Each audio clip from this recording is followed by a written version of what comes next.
तो दोस्तों आज बिहार के हजारों गलियों में लाखों लोगों की घर टूटने और रोने की आवाजें सुनाई दे रही है, जिसका नाम सरकार ने अतिक्रमण हटाओ अभियान रखी है। कहीं बुलडोजर से टूटते घरों की आहट तो कहीं गरीब माँ और मासूम बच्चे की रोने की आवाजें आ रही है। एक तरफ सरकार ये बोल रही है कि प्रशासन अपना काम कर रहा है, कानून अपना काम कर रहा है, एंड वहीं पर दूसरी तरफ एक गरीब बच्चा बोलता है कि पापा आप सोएंगे कहाँ। एक शायर ने क्या खूब कहा है कि एक घोंसला कैसे बनता है, एक तिनका देख के याद आया। बिहार जैसे राज्य में लोग अपनी उम्र बिता देते हैं एक घर बनाने के लिए, लेकिन अब सवाल यह है कि आखिर हो क्या रहा है बिहार में। बिहार के कई जिले में अचानक से बुलडोजर क्यों चलने लगे? क्या बिहार अतिक्रमण हटाया जा रहा है या फिर गरीबों का आशियाना तोड़ा जा रहा है? दोस्तों ये बिहार के अंदर जो काम हो रहा है, अतिक्रमण हटाओ अभियान चल रहा है, मैं इस पे फुल एग्री करता हूँ कि बिल्कुल ये सही है, बिल्कुल ये गवर्नमेंट की राइट है कि वो अपनी सरकारी जमीन पे बने घर, दुकान या कोई भी चीज हो उसे हटा सकती है, उसे खाली करवा सकती है। कई लोगों का ये कहना है कि उनका घर तोड़ने के बाद उनको जो मुआवजा दिया गया वो उस घर के मुकाबले बहुत ही कम था,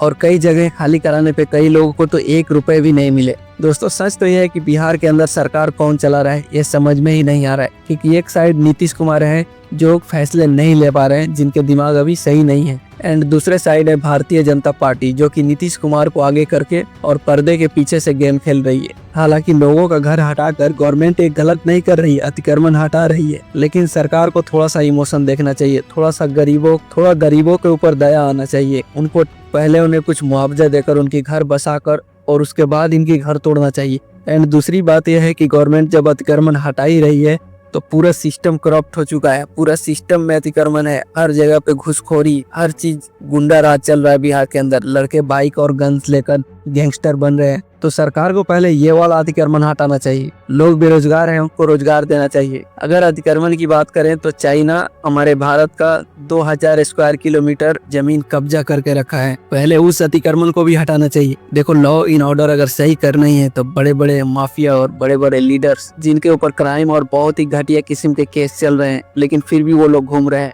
सवाल यह है कि जब बड़े अमीर और माफिया लोगों की नंबर आती है तो उनके जगह पे बुलडोजर कहाँ छिप जाती है। हालांकि सरकार का कहना है कि कई सालों से अतिक्रमण हटाने की बात चल रही थी, लेकिन जो पिछली गवर्नमेंट थी वो इस लॉ इन ऑर्डर पे एक्शन नहीं ले रही थी, और प्रशासन का कहना है कि लोगों को 10-15 दिन पहले ही हम नोटिस दे रहे हैं, उसके बाद घर तोड़ रहे हैं। दोस्तों सवाल यह नहीं है कि अतिक्रमण हटाया जाएगा या नहीं हटाया जाएगा, सवाल यह है कि हर चीज में जब भी गवर्नमेंट फैसला लेती है तो गरीब ही क्यों आते हैं पीसने उसमें।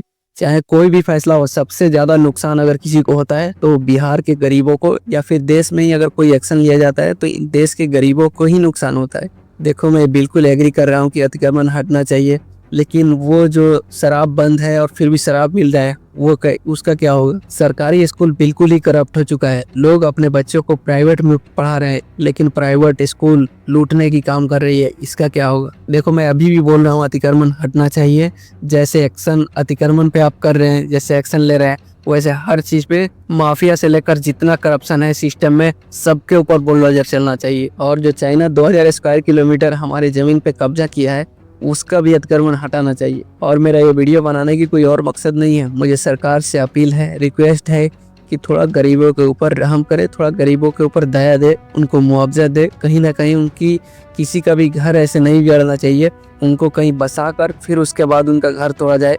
एंड जो लोग जबरदस्ती, जो माफिया हैं, लैंड माफिया हैं, वो लोग जो जबरन अतिक्रमण करके बैठे हैं, उन लोगों पे जबरदस्त एक्शन होना चाहिए। और अगर मेरी बात 1% भी आपको अच्छा लगा हो तो वीडियो को थोड़ा आगे शेयर करो, ताकि ये वीडियो इतना फैले कि गवर्नमेंट तक जाए और गवर्नमेंट इस पे कुछ सोचे। एंड कमेंट पे अपना राय जरूर दो कि क्या इस प्रकार से जो सरकार कर रही है सही कर रही है? क्या गरीबों का घर ऐसे ही तोड़ना चाहिए जबरन, या फिर इसका कुछ सॉल्यूशन निकाल कर फिर उसके बाद एक्शन लेना चाहिए?